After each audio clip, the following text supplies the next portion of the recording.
She tried to tear him down on live television. What happened next made the whole country stop and watch. The message arrived on a gray Wednesday afternoon. A short formal email from the producers of Morning Horizon, one of the most watched talk shows in the nation. They wanted Malik Carter, tech innovator and founder of Scenic Systems, to appear on their next episode, an exclusive feature on diversity in the new economy. Malik stared at the screen for a long moment. He'd seen this pattern before. Major platforms suddenly remembered that black entrepreneurs existed, then paraded them around for a few minutes before moving on to the next hot story. But this invitation felt different.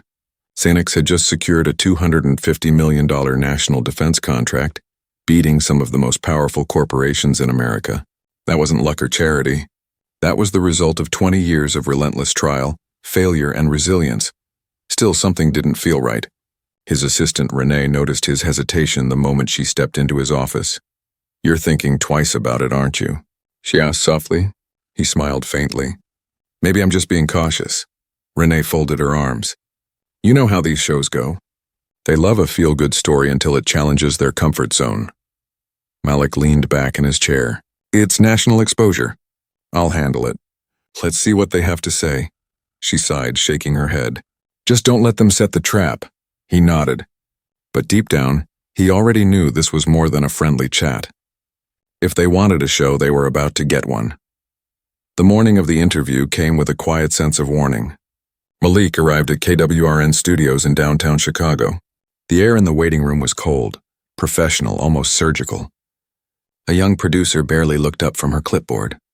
"Mr. Carter, thank you for coming. We'll mic you in 5. No handshake, no warmth, just efficiency." In the corner, a screen played the live broadcast. A segment about celebrity scandals followed by a cheerful cooking demo. Then the transition card flashed across the monitor. Coming up next, the rise of black tech, talent or tokenism. Malik's jaw tightened. There it was. The real reason they had called. He exhaled slowly and adjusted his tie. If this was the angle they wanted, they'd soon learn he was not an easy target. The set of Morning Horizon was polished to perfection. Soft gold lighting, cozy furniture, plants arranged just so, an illusion of comfort. Across from Malik sat Emily Rhodes, the show's lead anchor. Her reputation was sharp, her questions sharper. She smiled as he sat down, but her eyes told another story. "Malik Carter," she began smoothly, "founder and CEO of Scenic Systems. A self-made success story, and one of the faces of modern innovation. Congratulations on your recent contract win." Malik nodded politely. "Appreciate it. It's been quite a journey." She leaned forward, pretending interest. "So tell us, what do you think set your company apart from the competition?" Malik kept his tone measured. "Hard work, consistency. Our encryption systems outperformed every other firm. We earned that contract." Emily nodded, feigning agreement. "Of course. Though some experts have suggested your company may have benefited from federal diversity initiatives designed to promote inclusion in government contracts." Her voice softened, but the jab landed clean. "Do you think you had an advantage because of that?"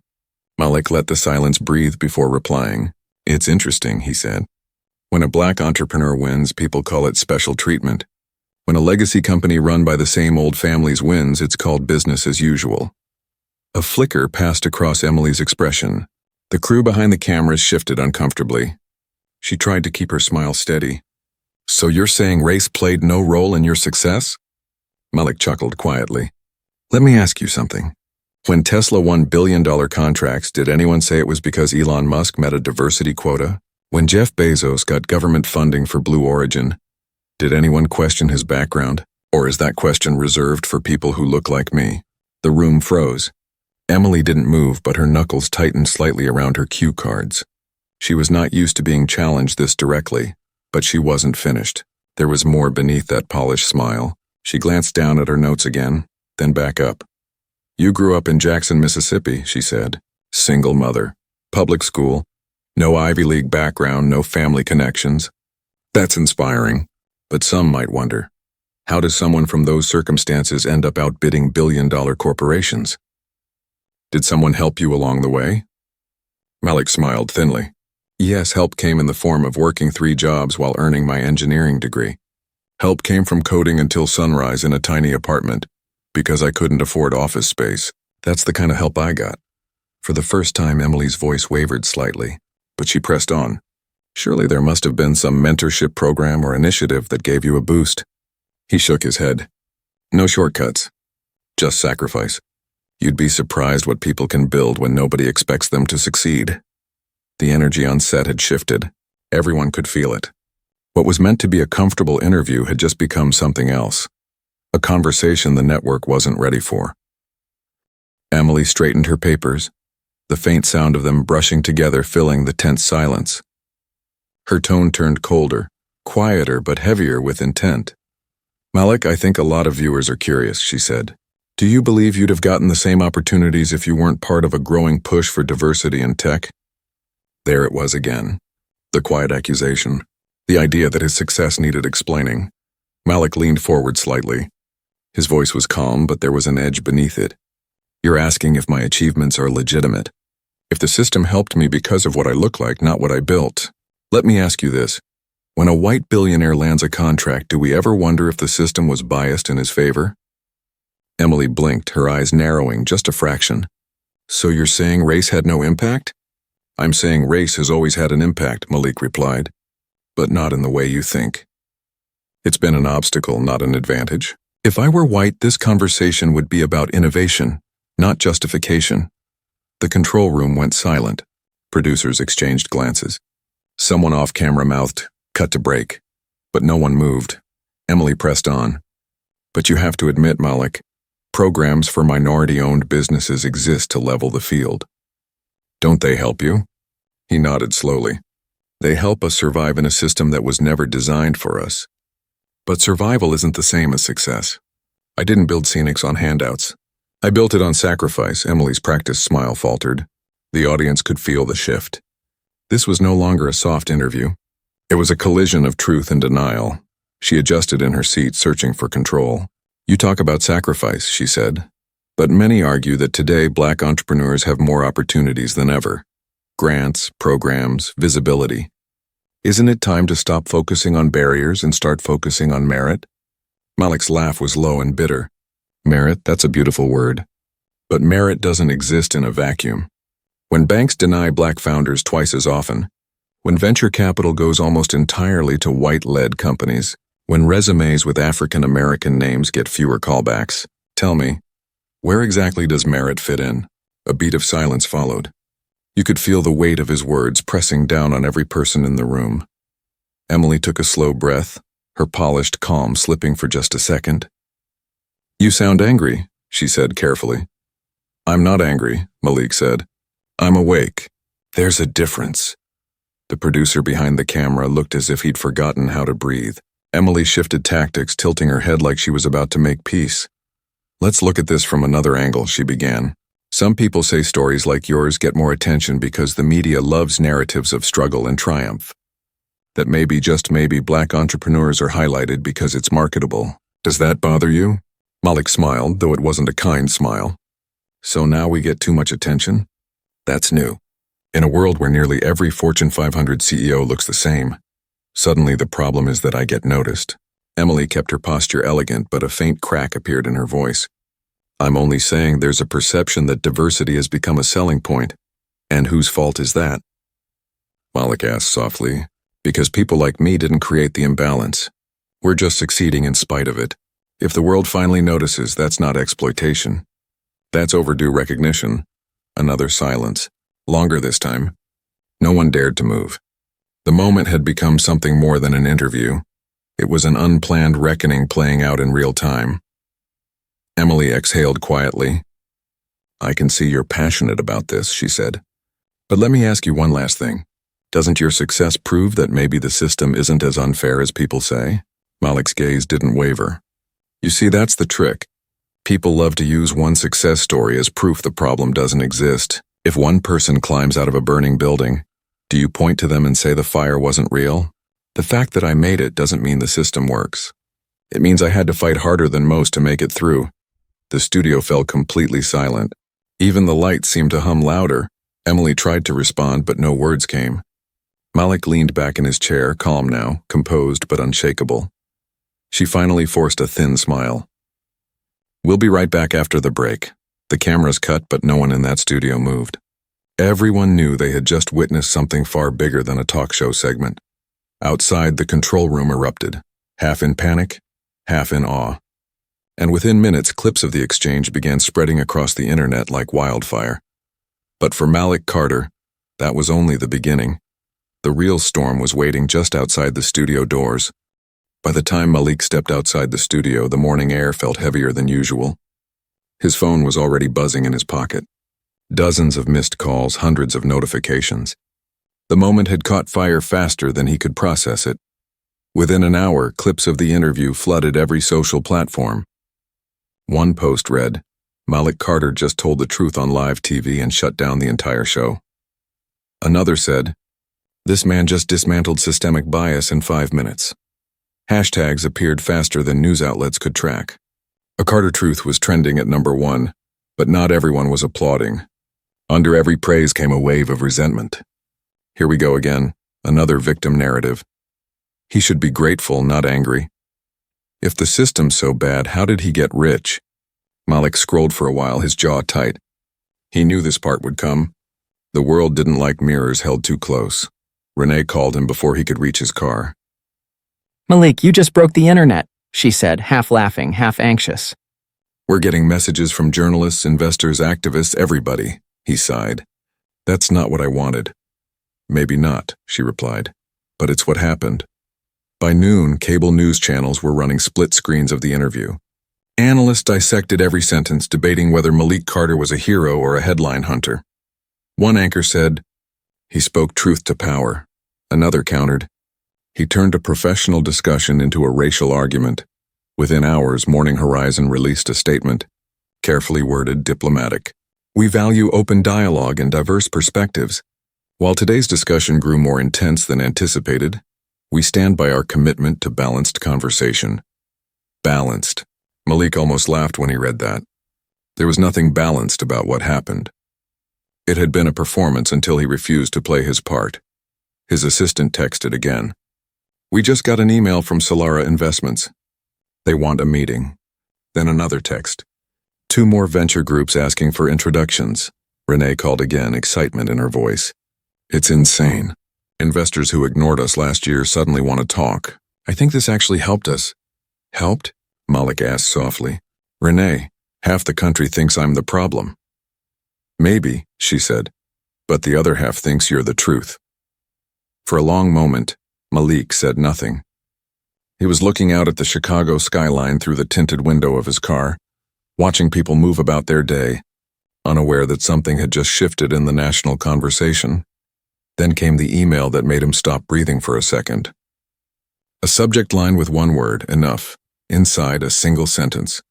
"You're ruining what little peace we have left." No sender name, no signature. He read it twice, then locked his phone. By nightfall, threats had started to pile up in his inbox, subtle ones, coded ones, some that weren't subtle at all. He sat in his living room, the city lights glowing through the window, and felt the full weight of what he had unleashed. The next morning, the backlash turned into battle. Talk shows argued over his words. Online debate split into tribes. Commentators framed him as either the brave voice of reality or an arrogant businessman blaming race for everything. Meanwhile, Morning Horizon tried to move on. Emily Rhodes returned to her show the next day, dressed in calm professionalism, rehearsed and flawless. "I respect Mr. Carter's perspective," she said on air. "But as a journalist, it's my duty to ask questions viewers are already thinking. Sometimes the most uncomfortable questions are the most necessary." The audience clapped politely. The damage control was clear. But Malik wasn't watching from anger anymore. He was watching with clarity. He knew this wasn't about her. It was about something far older, far deeper. Renee entered his office later that afternoon with a hesitant look. "You should see this," she said, handing him a folder. "What is it?" "An offer. A network wants to do a televised special with you. A full-hour discussion on race, innovation, and the system. They're calling it Breaking the Code." Malik read the proposal silently, his brow furrowed. "So now they want to hear what I have to say." Renee gave a small, tired smile. "Seems like it. They think you'll bring ratings." He leaned back, letting the folder rest on the desk.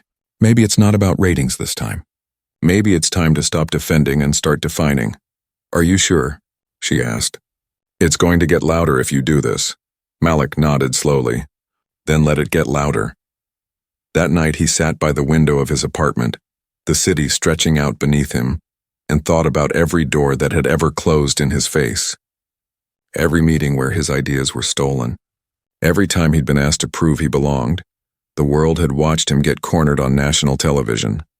And instead of folding, he'd held the mirror up. Now the question wasn't what he would say next. It was whether the country was ready to listen. The following day, his phone buzzed again. Another message. This one from an unfamiliar address. You made them listen once. Don't stop now. He stared at the screen for a moment, a slow breath leaving his chest. Then he stood, straightened his jacket, and made the call that would change everything again. Tell the network, he said. I'll do the special. But on my terms. The storm had only begun to gather, and Malik Carter was stepping straight into its center. The week leading up to the televised special was a blur of noise and light. Malik barely slept. Every time he opened his phone, another headline screamed his name. Every news cycle twisted the story a little more. Some called him the voice of a new generation. Others painted him as a troublemaker with a chip on his shoulder. He'd expected backlash. He hadn't expected to become a national fault line. Renee handled most of the calls now. She was fielding interviews, meetings, security arrangements. The office had become a war room. Every move mattered. Every word would be dissected. One evening, she found him standing in the conference room, staring at a whiteboard filled with notes and bullet points that he hadn't written. You don't have to prove anything, she said quietly. I know, he replied, but I have to say something. Because if I don't, they'll write the story for me. Renee hesitated. They already have. Malik turned, his voice calm but firm. Then I'll rewrite it. That night he stayed late in his office. The city outside pulsed with neon reflections and the distant hum of traffic. He thought of his mother, who had worked 2 jobs so he could buy his first computer. He thought of the small workshop where Scenics began, a rented space with flickering lights and broken chairs. He thought of every investor who had told him not yet, every partner who'd smiled while underestimating him. He wrote until the words stopped feeling like anger and started sounding like purpose. When the day of the broadcast arrived, he walked into the studio with a steadiness that silenced the room. This wasn't Morning Horizon. This was something new. A single stage. A live audience. No interruptions. The host, Daniel Cross, greeted him with a handshake. A different tone from before. Polite, cautious, aware of the tension hanging in the air. Malik, Daniel began once they were seated. The country has been talking about you for weeks. You've been called everything from courageous to divisive. What do you want people to understand? Malik didn't rush his words. I want people to stop confusing comfort with truth. We've built a system that rewards the loudest lies and punishes quiet honesty. When I spoke up, I wasn't attacking anyone. I was describing reality. If that sounds harsh, it's because the truth always does. Daniel nodded slowly. But some argue that focusing on race divides us further. Malik leaned forward. Pretending race doesn't matter doesn't bring us together. It just allows the inequality to stay hidden. The only way forward is to name the problem before we fix it. A murmur rippled through the audience. Some nodded. Others shifted in discomfort. The air was thick with the weight of unspoken agreement and denial. Daniel continued. Your critics say you're successful, that you've already won. They ask why you still talk about barriers. Malik's voice softened. Because winning doesn't erase the walls. It just means I learned how to climb them. And I'm tired of climbing alone. There was silence again, but this time it felt like respect.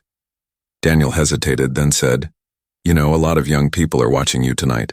What do you want them to take from all this? Malik looked out toward the audience as if he could see every young face behind the cameras. I want them to know that strength doesn't mean silence, that you don't owe anyone comfort at the cost of your truth. Build, fail, rise, repeat, but never shrink so someone else feels taller. The crowd was quiet. No applause. No reaction. Just the stillness that comes when words hit deeper than anyone expected. After the taping, Daniel shook his hand again. You realize you've just reopened the debate all over again. Malik smiled faintly. Then maybe it was never closed. By the time he stepped out of the studio, the night air hit his face like a fresh start. Renee was waiting by the car, her phone already lighting up with alerts. "It's trending again," she said. "Every network's running it." He didn't answer right away. He just looked up at the sky, at the faint stars barely visible over the city glow. For once, he wasn't thinking about contracts or headlines. He was thinking about the millions of unseen faces who might finally feel less invisible because someone refused to stay quiet. Renee broke the silence. "You did what you came to do," Malik nodded. "Not yet. The system doesn't change with one conversation. But maybe this time it can't pretend not to hear us." That night, as the world dissected his words all over again, Malik Carter sat in his apartment surrounded by quiet. No news, no noise, just reflection. He had started out chasing opportunity. Somewhere along the way, he had stumbled into history, and the story was far from over. 2 days after the special aired, the world felt different. The streets hummed with quiet debates that spilled out of coffee shops, classrooms, and corporate offices. Everyone had an opinion about Malik Carter. He had become a symbol people couldn't agree on, a mirror that some embraced and others tried to shatter. The special had drawn the highest ratings in the network's history. But Malik wasn't celebrating. He sat in his office surrounded by unopened envelopes, half of them offers, half of them threats. The same system that had tried to silence him now wanted to sell his story. Renee stood by the window, scrolling through the news. "They're calling it the Carter effect," she said. "Executives are finally talking about diversity beyond press statements. Some companies are even pledging to change how they recruit and fund startups." Malik looked up slowly. "And the others?" She hesitated. "Doubling down. They say you're spreading division, that you turned business into politics." He gave a faint, knowing smile. It was always politics. They just don't like hearing it said out loud. That evening, his phone rang again, an unknown number. He let it go to voicemail, but curiosity made him listen. The voice was low, almost weary. "You don't know me," the caller said, "but I watched your interview with my son. He's 16. He's never seen someone who looks like him talk like that on television. I just wanted to say thank you." Malik replayed it once, twice, letting the words settle deep in his chest. For the first time in weeks, he smiled without forcing it. The next morning, he walked into the Scenic's headquarters earlier than usual. The sun was barely up, the city still half asleep. He moved through the quiet halls, stopping in front of the wall that displayed the company's very first blueprint. The original prototype, the design that had started everything, was framed beside it. He stood there for a long time, remembering the sleepless nights, the endless rejection, the first investor who told him to find a white co-founder if he ever wanted to be taken seriously. Every bruise, every door slammed in his face, every time he had to swallow his pride just to keep moving forward. It all led here. Renee arrived a little later, holding 2 coffees. "You're in early," she said, handing him one. "Couldn't sleep." He took the cup, glancing out the window at the skyline. "Feels like the world's shifting," she nodded. "Because you made it shift." He shook his head. "No, I just said what too many people already knew but were too tired to keep saying." "Still counts," she said softly. The rest of the day passed in waves of meetings and calls. Reporters wanted quotes. Schools wanted him to speak. Corporations wanted him to endorse their new initiatives. Malik turned most of them down.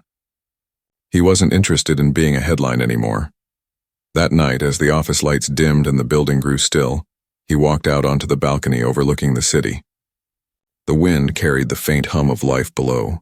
Cars, conversations, the quiet rhythm of survival. For a long time, he said nothing. Then, almost to himself, he whispered, "The bar isn't in the same place for everyone."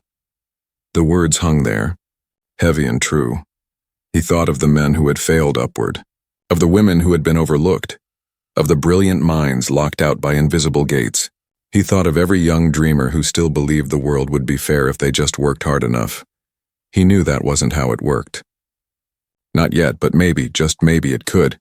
His phone buzzed one last time, a message from an unknown contact. Only one sentence. "Change doesn't start when they listen. It starts when you refuse to stop talking." Malik smiled faintly and slipped the phone into his pocket. The city stretched out before him, alive and imperfect, filled with people who would either build new systems or keep patching the old ones. He turned away from the skyline and headed back inside. For the first time, he wasn't chasing approval or opportunity. He was chasing impact. And he knew the conversation he had started was no longer his alone, because truth once spoken without fear never goes back to being quiet.